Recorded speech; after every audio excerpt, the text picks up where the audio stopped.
Hey all, what's up? It's Amanda and I am back with another video. So today's video is going to be my December wrap up. I know it's kind of late to be filming this, but I don't care. I want to talk about the books that I read in December. I have 12 books to share with you, so let's get right on into all the books. Hey y'all, so I am hopping on in here because the clip that is supposed to be here in this little section of the video is completely out of focus, and I hate when that happens. I'm not going to do that to you, so we are refilming this clip. So I was telling you about the first couple books that I read in the month of December. The first book that I read was The Maze Runner by James Dashner. This is the first time I actually am reading this book, or like the first time that I read this book, and I really enjoyed it. I thought it was a fun time. Every chapter ended on like a very suspenseful last sentence of the chapter, and it just made me want to compulsively read this book. I was reading this for a book club that I participate in, and yeah, it was a solid 4-star book. Next, I read a little novella. It's the first holiday romance that I read in the month of December. This was called Mistletoe by Kimberly Lemming. So Kimberly Lemming, you might recognize that name. She wrote the whole That Time I Got Drunk and Saved a Demon series of romances. So this is a paranormal romance, or I don't even know. And it was a fun time. I enjoyed it, but it didn't stick out to me, so I gave it like a 3-star, just like mediocre. It was fun. Like, I like Kimberly Lemming's writing, but nothing really stood out. It wasn't memorable in my opinion. But if you like Kimberly Lemming, might as well pick this one up. Next, I read Mother Thing by Ainsley Hogarth. This book was wild. So this book follows, oh my gosh, what are their names? Ralph and Abby. Yes, this follows Ralph and Abby. They're married, and basically they, in the beginning of the book, move into Ralph's mom's house. Her name is Laura. And first chapter, Laura decides to commit suicide, and she accomplishes her goal. And Ralph, I think, is the one that finds her and is like devastated. And this book ultimately follows Ralph and Abby living in his mother's house while a looming presence kind of makes itself known. And it's just like a very eerie, haunting book. I enjoyed it. It took me forever to get through though, because I couldn't find the audiobook initially, so it took me like 3 months to get through this. That's why I rated it 3.5 stars, but if I had read this like quicker, faster, I would have rated it 4 stars. The next book that I read was Famous for a Living by, oh my gosh, Melissa Ferguson. That is the author's name. Famous for a Living by Melissa Ferguson. So this book was a romance, and it's kind of complicated to get into, but the main character, Kat, is like an Instagram influencer, and at the very beginning of the book, she launches an app with her business partner. We fast forward 3 months down the line. She's kind of blacklisted from all social media gatherings and stuff like that because her app, turns out, was selling users like personal information, and she had no idea about it. It was all her business partner, but she is implicated in this because like she had her name on the app. So in order to continue to make a living, she moves to Montana where her uncle lives, because her uncle is like the only relative that she's really close with. So her uncle is like the head park ranger of this national park in Montana. My camera cut me off, but basically the assistant park ranger, his name is Zaya, and Kat and Zaya end up having like a romance.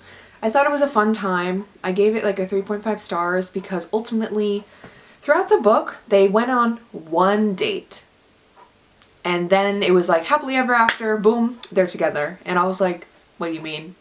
Like, I wanted more. I just wanted more. So yeah, I gave it a 3.5 stars. I enjoyed it. I was having a fun time. But yeah, it just, I was looking for more. Next we have, this is kind of like an autobiography graphic novel. This is March Book 1 by John Lewis. John Lewis was a very prominent figure during the civil rights movement in the 1960s, and so this is kind of him detailing his life. We flash back and forth between his life in the 1960s and versus the current timeline, which is circa 2008, 2009 or something like that. So it was an interesting read. I really enjoyed it. I picked up volumes 2 and 3, which are the last 2 volumes of this graphic novel series, we could call it. And I'm really enjoying volume 2. It's very harrowing.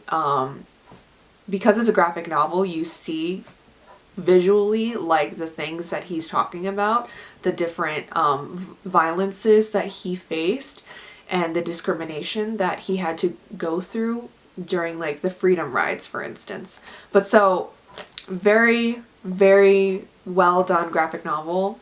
I really enjoyed this. And lastly, we have Kiss Her Once for Me by Alison Cochrane. This book follows Jack and Elle, or Ellie, whatever you want to call her. Basically, they meet one fateful Christmas Eve and they spend the whole day together. They have like a one-night stand and then they go their separate ways on Christmas Day. And then flash forward to a year after that Christmas, Ellie is kind of working as a barista at like a dead-end job and she's not doing the greatest. And then the property manager of this coffee shop that she works at is like, hey, you look like you need money. He's like, I'm set to inherit millions of dollars. Do you want to get engaged and fake married in order to get my inheritance and I'll split it with you? She's like, heck yeah. So one of the stipulations of that is that she has to spend Christmas, the week of Christmas, with this guy's family. So she arrives and who is there but Jack? And Jack, she's like, I know you. And she's like, Ellie is like, I know you. And so it's kind of awkward. They're in a love trapezoid because there's like multiple different people that have feelings for each other, but they're just not saying anything. It's a very complicated book, but I thoroughly enjoyed it. I gave it 4 stars. It was one of my favorite holiday romances that I've read in December. And I also just want to mention, it got water damage. Like, I don't know if you can see the discoloration and like how freaking mangled this book is because I accidentally spilled water on this book. And it breaks my heart that I did that. Shame. So next we have another holiday romance that I read. This is another popular holiday romance.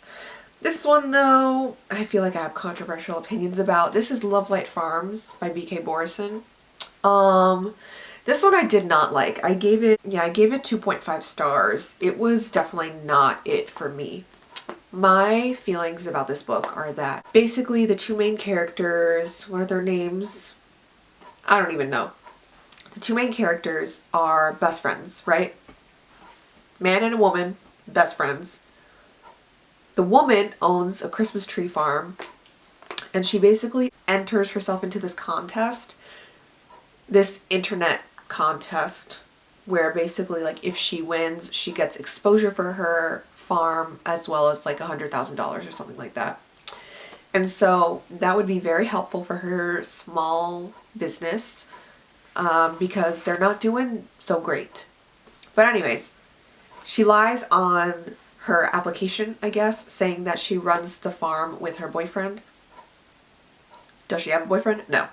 So her and her best friend start dating, and that's where things kind of lost it for me because they were dating and nothing changed between them. Like the only thing that changed was that like, oh hey, by the way, now we are kissing and like having sex, and like that was like it.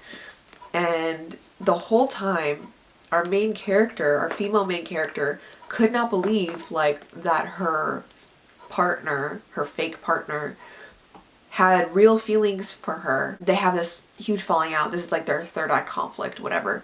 They have this like falling out, and the way that played out, I did not like. Okay, because she was so easily convinced that his feelings were true, when the whole book she spent it contemplating, like, does he really have feelings for me? Like, is this all just a lie?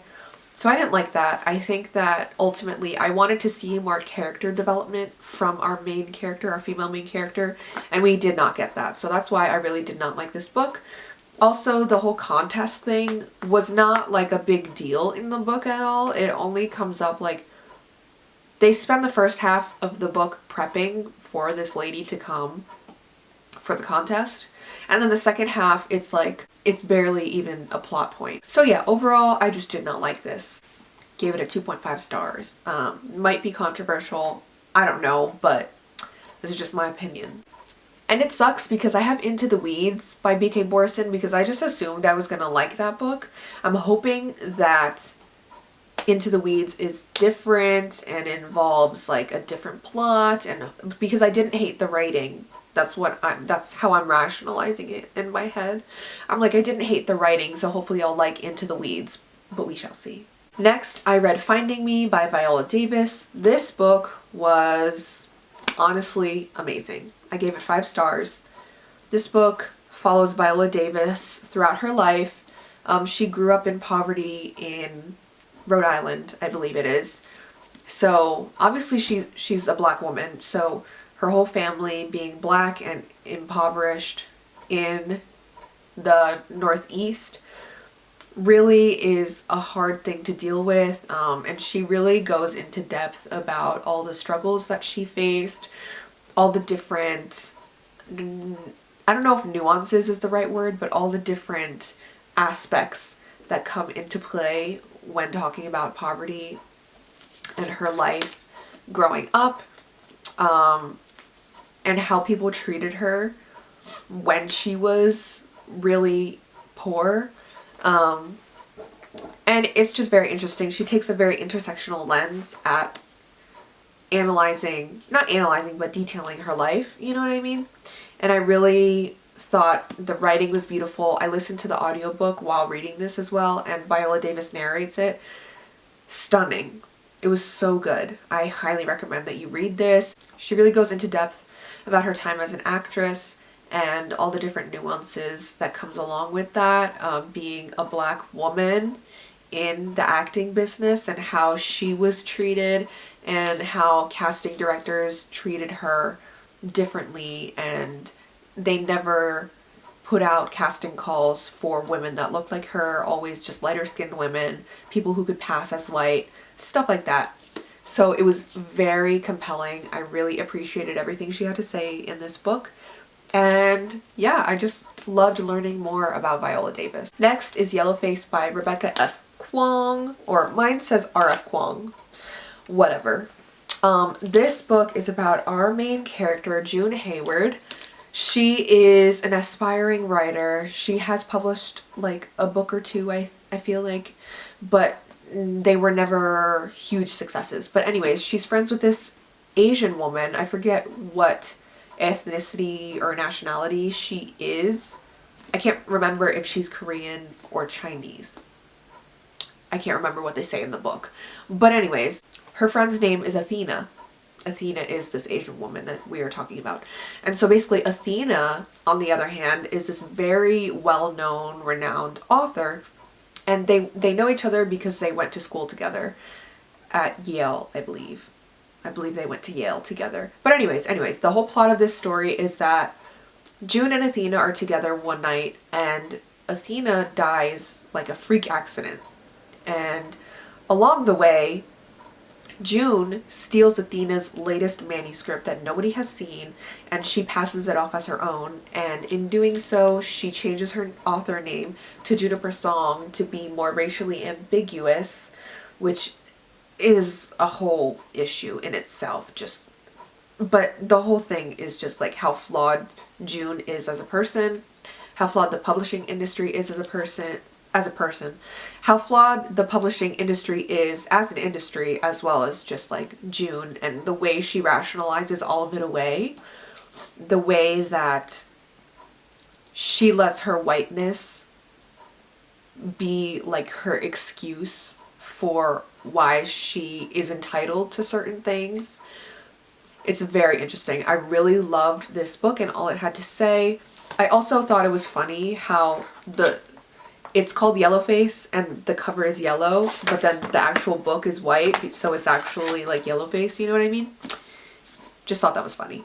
But anyways, I gave this a 4 stars. I really enjoyed it. I think this is like a stunning piece of literature, not in the sense that like it's perfectly written and it's gonna like be one for museums and like whatever. I don't even know. Like, I just think that the storyline and all it has to say is just amazing and like horrible.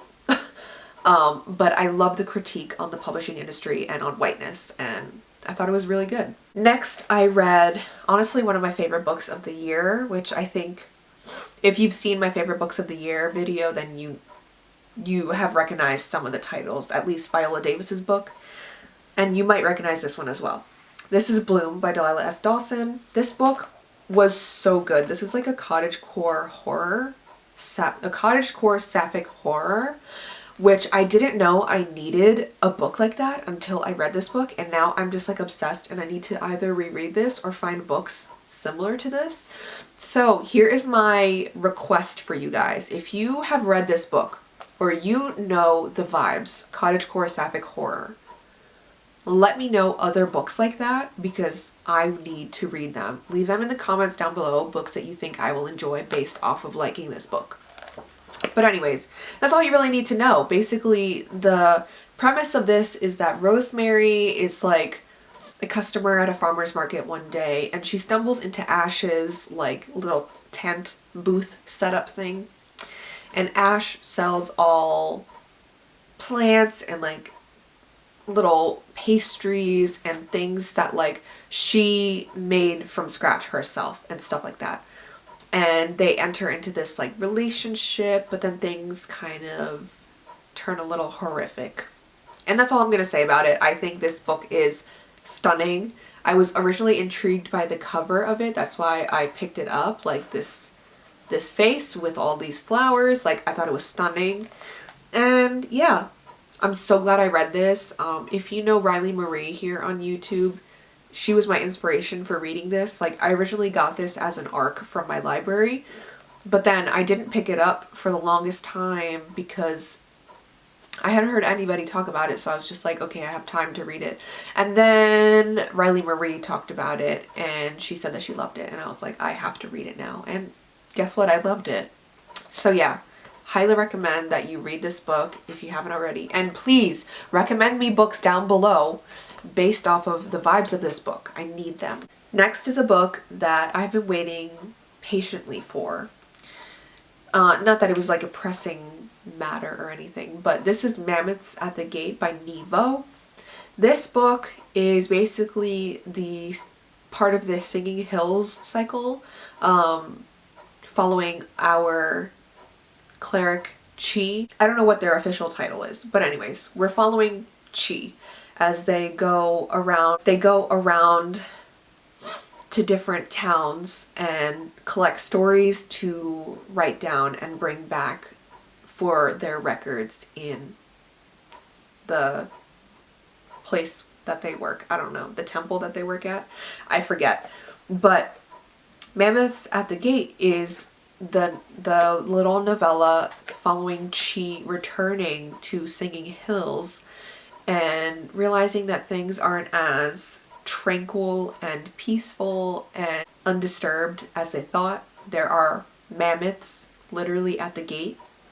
So yeah, it's just a cute little novella. I gave it 4 stars. I love this series. I've always given them 4 stars because I just find the tales that they tell to be very it's just very interesting tales, and like I love the messages behind them and stuff like that. So yeah. And lastly, my last book that I read of 2023 in December, end of December, I finished this on New Year's Eve. This is Set the Record Straight by Hannah Bonham Young. If you have been following some of my wrap-ups, or you follow me on Instagram, which I always have my social medias linked in the description. I have Instagram, Threads, TikTok, Storygraph, and Goodreads, so follow me and friend me on those. But anyways, if you've been following me there, you know that I've been reading Hannah Bonham Young's books this past year, and this was one of the last books that I had to read. I think the only other book that I have to read is Out on a Limb, but that is currently being shipped to me. So anyways, this is a little holiday novella. We are following Clara and Evan. Clara and Evan are best friends that have been friends since they were very young. They're both women, by the way. And basically we're following them around the holiday season as they start fake dating, basically, for various different reasons.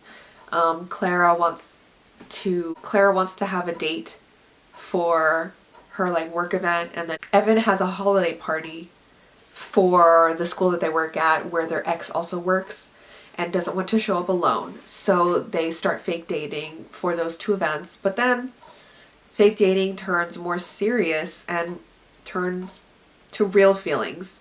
And I just thought it was a cute little holiday romance. There's no real like third act conflict, which I really appreciated because it's such a short novella that I was like, how are they gonna have a conflict and then wrap it up all in like the last 20 pages? Like, I don't know.